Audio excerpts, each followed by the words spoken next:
Hello there, it's Amber here. I've made it my New Year's resolution to reach 21 subscribers on Patreon in 2021, and I need you, yes you, to help make that happen. We truly depend on the kind monthly contributions of listeners like you to help us keep our small independent operation going. So if you would have the means, we hope you'll head on over to our page at patreon.com/bndpod to see our tiers and subscribe at whatever level works best for you. Not only will you get perks like 2 extra episodes a month, early ad-free episodes, and access to our monthly newsletter, but you'll also help unlock special extra episodes on our main feed with every 5 new subscribers we add. Sound good? Then again, we hope to see you soon at patreon.com/bndpod. Later all. Page 25, June 18th, 2021. Hello all, and welcome to the Book Nerd Diaries, the podcast where we dive deep into the latest books we've crossed off of our endless to-read list.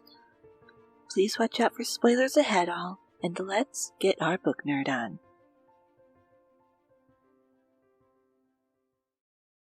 For as long as humanity has existed, we've been fascinated by the night sky. History is full of mythology and folklore across various cultures, telling the legends of how the moon and the stars came to be, and of the gods that rule them. For centuries, scientists have looked in awe at the stars through their telescopes and contemplated our place in the universe. We even use astrology to analyze our own personalities and reference our horoscopes to tell us how our day is going to turn out. Though the stars and moon are light years away from our planet in terms of distance, they are a constant part of our lives and an eternal source of human wonder. In the absolutely lovely book that I'm going to talk with you about today, Woven in Moonlight by Isabel Ibanez, we meet a heroine with a very special ability, the power to create stunning tapestries with thread literally made of moonlight. When our book opens, we meet our main character, Jimena, as she works hard to feed her people, the Illustrians. As part of her duties as the Condesa, or leader, she is distributing daily rations to the starving population when she realizes that the stock of food is running dangerously low. The assembled crowd starts getting aggravated when she informs them of this, and are just about to rush her, when her friend Catalina takes over and calms them, giving away the emergency stores and her own rations to make up the difference.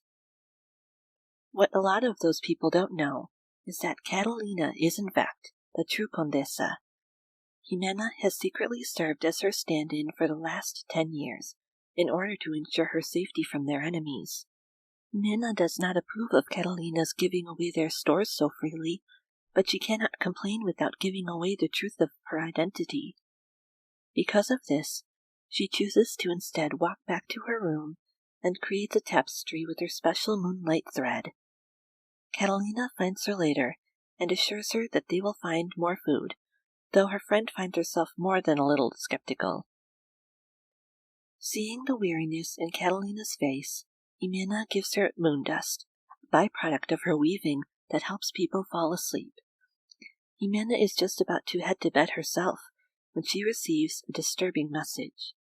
Their enemies, the Yaxans, are quickly approaching, and they wish to meet with her. She is quickly dressed in one of Catalina's fine outfits and goes out to talk with them. The Yaxan messengers inform her that they have a message for her from their king, Itak. They have stolen hostages from her people, who will then be executed unless Jimena agrees to marry him. Enraged by this ultimatum, and being treated like an object by a warlord, Jimena orders all of the messengers immediately executed in retaliation. Catalina, being largely a pacifist, is not happy to hear about this, but she thinks that there may still be value in accepting Itak's not really an offer. Together, the Condesa and her double put their heads together and make a plan to hopefully tip the circumstances in their favor. Posing as Catalina, Jimena will go to Itak's palace and act as a spy to recover a powerful stolen weapon called the Estrella, and help their people, the Illustrians, regain the power they'd lost.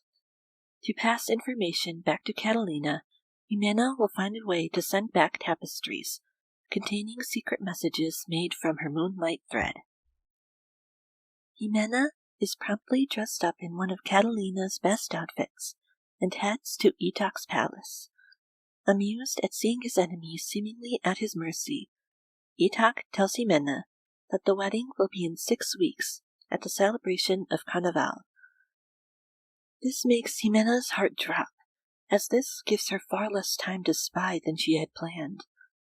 Until then, she will be closely watched and her clothes burned. She is then led to her cell, where cold food and a cold bath await her before she goes to sleep, overwhelmed by the situation she's found herself in. The next day, Itac's attendant, Rumi, wakes Jimena and informs her that she is to accompany Itac on a procession through the square to announce their engagement. She is put in a ridiculously poofy, ruffled dress and taken to La Plaza del Sol, where Itac awaits her, along with an Illustrian hostage named Ana, who is bound up. Horrified, Jimena pleads for Ana's life, which falls on completely deaf ears. Ana is about to be executed when a mysterious masked vigilante known as El Lobo appears and intervenes.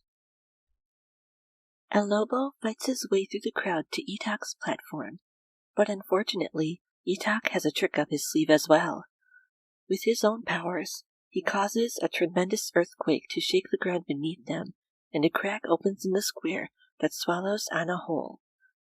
For trying to defy Itac, the now heartbroken Jimena is led back to the palace to await her punishment. With this tragedy, she is made to realize just how far over her head she truly is. How is she supposed to find the Estrella in the next 5 weeks? How can she get a tapestry message back to Catalina without giving herself away to anyone else? How can she fathom the prospect of soon possibly having to marry the man who had killed so many of her people? Who is El Lobo? And after slowly coming to know and grow closer to the staff in Itac's palace, is she really on the right side after all? I chose this book after finding it listed on a list of upcoming fantasy titles on Goodreads, and instantly became fascinated by the premise. I generally love stories featuring protagonists with special powers, and the idea of someone with the ability to weave with moonlight, or read the future in the stars as Catalina does, are some of the most absolutely charming I have ever heard of in my life. I also find it wonderful that, while weaving is generally seen to be a gentle, passive activity, Jimena uses it to help her people and survive the impossible situation she has found herself in. I think this book does a wonderful job of balancing the beauty of art and the pain of warfare. The lush scenery of the palace and the bustling square are alive with color, yet those places are the sites of unimaginable horror. Please be warned, dear listeners, that this book contains some imagery and themes that might be difficult for some, so please be sure to check out the content warnings in the show notes for this episode if you choose to read this book for yourself. Another thing that I think is interesting about this book is how well it illustrates the complicated nature of morality. At the start of the book, Jimena is firm in her belief that her people, the Illustrians, are the heroes, and that the Yaxans are the enemies to be destroyed. As things go on, though, she realizes that maybe things aren't as black and white as she had formerly believed, and that some of the people she had been taught to hate may be victims just like her. In the end, I would recommend this beautiful book to fans of Leigh Bardugo, creator of the Grishaverse and author of our most recently featured book on this show, Rule of Wolves. They both feature people with extraordinary magical abilities, being forced from a very young age to take sides in a bitter, age-old war that is so much bigger than them.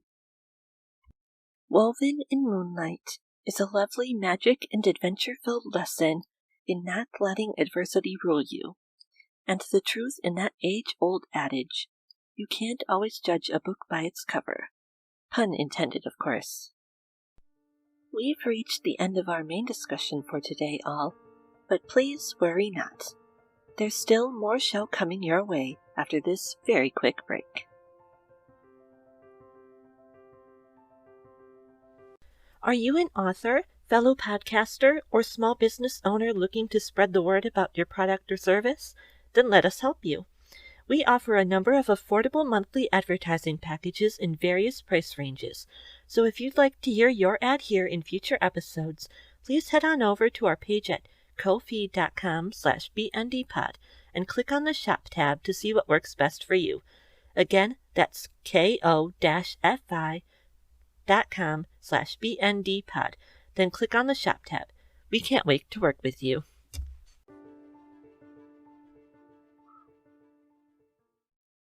And welcome back, folks.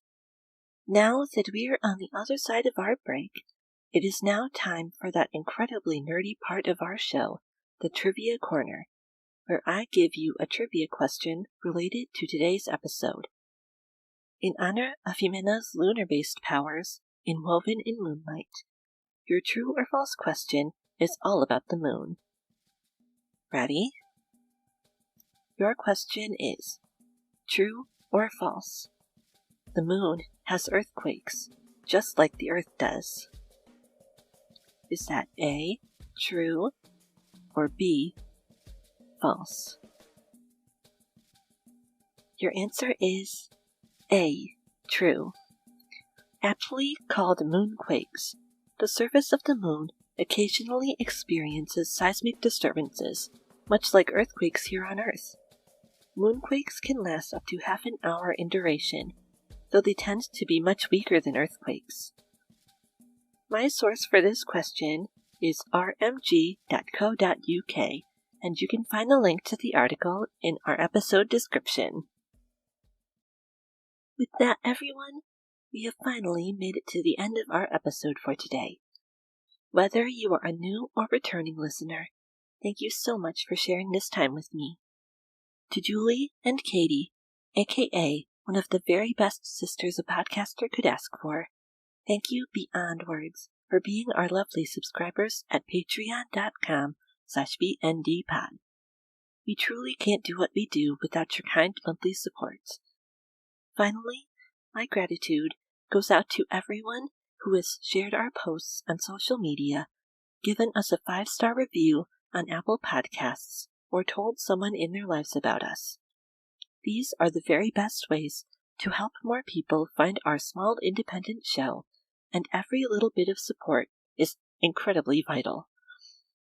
Next week, Friday, we'll be dropping some brand new exclusive content just for our Patreon crew, and we'll be right back here in your feed on Friday, July 2nd, to open another page of the Book Nerd Diaries. See you then, all.